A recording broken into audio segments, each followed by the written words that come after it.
Resumen capítulo 21 del libro El Libertador, Betesda y el Sanedrín.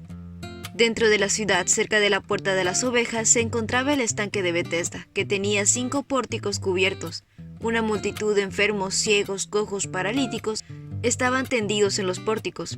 En ciertas ocasiones se agitaban las aguas de ese estanque, y muchos creían que era algo sobrenatural y que el primero que entrara al agua se sanaba de cualquier enfermedad que tuviera. Centenares de enfermos visitaban el lugar, pero era tan grande la muchedumbre cuando el agua se agitaba que pisoteaban a los hombres, las mujeres y los niños más débiles. Muchos que habían logrado alcanzar el estanque morían en su orilla. La gente había armado toldos alrededor del lugar. Algunos de los enfermos pernoctaban en los pórticos, arrastrándose hasta la orilla del estanque día tras día, en la esperanza de encontrar alivio. Jesús estaba otra vez en Jerusalén, andando solo en meditación y oración. Llegó al estanque. Viendo a los pobres enfermos que sufrían, anhelaba ofrecer su poder curativo y devolver la salud a cada uno de ellos. Pero era sábado, y él sabía que tal acto de curación incitaría perjuicio entre los judíos. Pero el Salvador vio un caso de desgracia extrema. Un hombre que había sido paralítico, desvalido durante 38 años. Las personas consideraban que su enfermedad era un juicio de Dios. Solo y sin amigos, sintiéndose privado de la misericordia de Dios, este hombre sufriente había pasado largos años de miseria. Cuando se esperaba que las aguas se agitasen, los que compadecían de su incapacidad lo llevaban a los pórticos, pero en el momento clave no tenía nadie para ayudarlo a entrar. Había visto removerse el agua, pero nunca había podido llegar más cerca de la orilla del estanque. Su constante esfuerzo y su continua desilusión estaba agotando rápidamente el resto de sus fuerzas. El enfermo estaba acostado en su estera cuando un rostro compasivo se inclinó sobre él.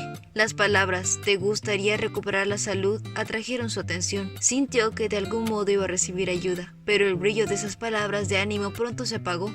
Se acordó de cuántas veces había tratado de alcanzar el estanque. «Es que no puedo, Señor, porque no tengo a nadie que me meta en el estanque cuando se agita el agua. Siempre alguien llega antes que yo». Jesús no le pidió a este hombre sufriente que ejerciera fe en él, simplemente le dijo, «Ponte de pie, toma tu camilla y anda». Pero la fe del hombre se aferró a esas palabras. En cada nervio y músculo de su cuerpo atrofiado pulsó nueva vida. Tuvo la oportunidad de obedecer la orden de Cristo y sus músculos respondieron consecuentemente. De un salto se puso de pie y se dio cuenta que podía moverse con facilidad y soltura. El hombre podría haberse detenido a dudar y haber perdido su única oportunidad de sanar, pero creyó en las palabras de Cristo y al obrar de acuerdo con ella recibió fuerza. Cualquiera que sea el mal hábito que haya llegado a esclavizar tu alma y tu cuerpo, Cristo puede librarte. El paralítico sanado se agachó para recoger su estera y su manta, y al enderezarse miró alrededor de sí en busca de su libertador. Pero Jesús se había perdido entre la muchedumbre, mientras se iba apresuradamente con paso firme y seguro, regocijándose en la fuerza que acababa de recobrar. Les contó a varios de los fariseos sobre su curación.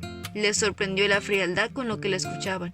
Lo interrumpieron, preguntándolo por qué llevaba su cama en el día del Señor. En su gozo, el hombre se había olvidado de que era sábado. Con osadía les contestó, «El hombre que me sanó me dijo, toma tu camilla y anda». Le preguntaron quién había hecho eso, pero él no sabía. Estos príncipes deseaban una prueba directa para poder condenar a Jesús por violar el sábado. No solo había quebrantado la ley por sanar al enfermo en sábado, sino además había cometido un sacrilegio al ordenarle que llevase su cama. Los judíos habían pervertido de tal manera la ley con requerimientos del sábado que hacían de ella un yugo esclavizador y habían hecho de su observancia una carga intolerable. Un judío no podía encender fuego ni siquiera una vela en sábado. En el templo, Jesús se encontró con el hombre que había sido sanado. Había venido a traer una ofrenda por el pecado y otra acción gracias a la merced recibida. Jesús se le dio a conocer. El hombre sanado, lleno de gozo, encontró a su libertador. Como desconocía la enemistad que ellos sentían hacia Jesús, dijo a los fariseos que él era el que había realizado la curación. Jesús fue llevado ante el Sanedrín para responder a la acusación de haber violado el sábado. Si en ese tiempo los judíos hubiesen sido una nación independiente, esta acusación habría servido a su intención de darle muerte, pero sus acusaciones contra Cristo no tendrían peso en el tribunal romano. Sin embargo, esperaban conseguir otros objetivos. Cristo estaba logrando una influencia mayor sobre el pueblo de la de ellos, y muchos que no se interesaban en las perodatas de los rabinos eran atraídos por sus enseñanzas. Cualquiera que se atreviese a hablar en contra de los requerimientos rabínicos era considerado culpable de traición. Basándose en esto, los rabinos esperaban suscitar sospechas de que Cristo estaba procurando acabar con las costumbres establecidas, causando así división entre la gente y preparando el terreno para que los romanos los aplastaran por completo. Había venido para librar al sábado de esos requerimientos pesados que lo hacían una maldición en vez de una bendición. Por esta razón había escogido el sábado para realizar la curación en Betesda. Podría haber sanado al enfermo en cualquier otro día de la semana, o simplemente podría haberlo sanado sin pedirle que llevara su cama. Pero eligió el caso peor y ordenó al hombre que llevase su cama a través de la ciudad para que llamase la atención por la gran obra que había sido realizada en él. Esto le abriría el camino para denunciar a las restricciones de los judíos acerca del Día del Señor y declarar nulas sus tradiciones. Jesús les declaró que la obra de liberar a los afligidos estaba en armonía con la ley del sábado. Dios no puede detener su mano por un momento, o la humanidad desmayaría y moriría. Nosotros también tenemos una obra que cumplir en este día: cuidar a los enfermos, atender a los necesitados.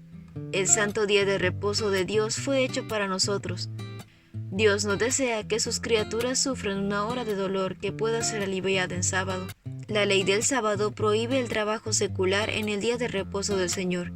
Debe cesar el trabajo con el cual nos ganamos la vida.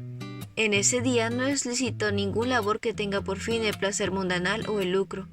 Pero así como Dios acabó su obra creadora y descansó en sábado, del mismo modo debemos dejar las ocupaciones de la vida diaria y dedicar esas horas sagradas al descanso sano, al culto y a las obras santas. Cristo honoraba al sábado al sanar enfermos. Jesús rechazó la acusación de blasfemia. Mi autoridad, dijo él, es que soy el Hijo de Dios, uno con él en naturaleza, voluntad y propósito. Yo coopero con Dios.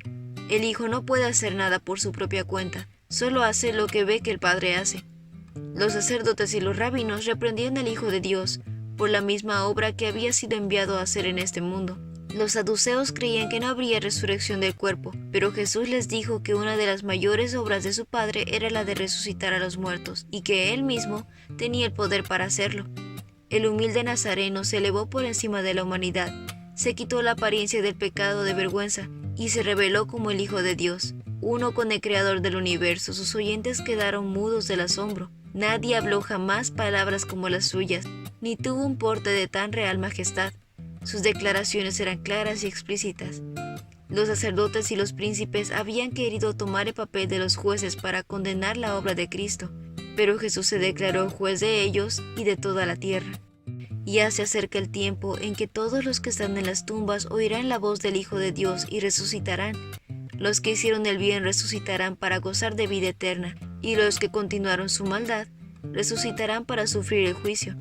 Resplandecía sobre Israel la única luz que puede iluminar la oscuridad de la tumba. Pero la obstinación es ciega. Jesús había violado las tradiciones de los rabinos y ellos se rehusaban a creer. El tiempo, el lugar, la ocasión y la intensidad de los sentimientos que dominaban a la asamblea se combinaron para hacer más impresionantes las palabras de Jesús ante el Sanedrín.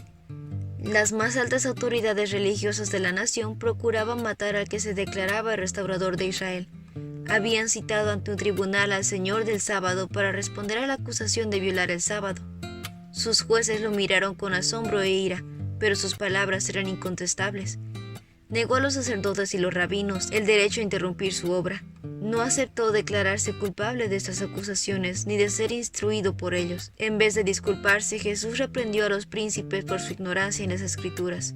Los judíos suponían que en el mero conocimiento externo de las Escrituras tenía vida eterna, pero habiendo rechazado a Cristo en su palabra, lo rechazaron en persona. Los dirigentes judíos habían estudiado las enseñanzas de los profetas, pero no lo habían hecho con un sincero deseo de conocer la verdad, sino con el propósito de hallar pruebas que sostuvieran sus esperanzas ambiciosas. Cuando Cristo vino de una manera diferente a sus expectativas, no quisieron aceptarlo y trataron de probar que era un impostor. Cuando más directamente les hablaba el Salvador en sus obras de misericordia, más resueltos estaban en resistir a la luz. Los sacerdotes y los rabinos vieron que la oposición que le hacían era inexcusable, pero su odio homicida no se aplacó. El temor se apoderó de ellos al ver el poder convincente que acompañaba su ministerio, pero ellos se encerraron en las tinieblas. Habían fracasado en socavar la autoridad de Jesús o en enemistarlo con el pueblo. de entre cual muchos se habían convertido por sus palabras. Los príncipes habían sentido una profunda condena, pero estaban resueltos a quitarle la vida. Enviaron mensajeros por todo el país para advertir a la gente que Jesús era un impostor. Mandaron espías para que informasen lo que decía y hacía. El precioso Salvador estaba ahora muy ciertamente bajo la sombra de la cruz. Y ese fue el resumen del capítulo 21 del libro El Libertador. No olvides compartir este resumen con tus compañeros de clase o con otras personas que tú creas que puedan necesitar este video. Nos vemos la próxima.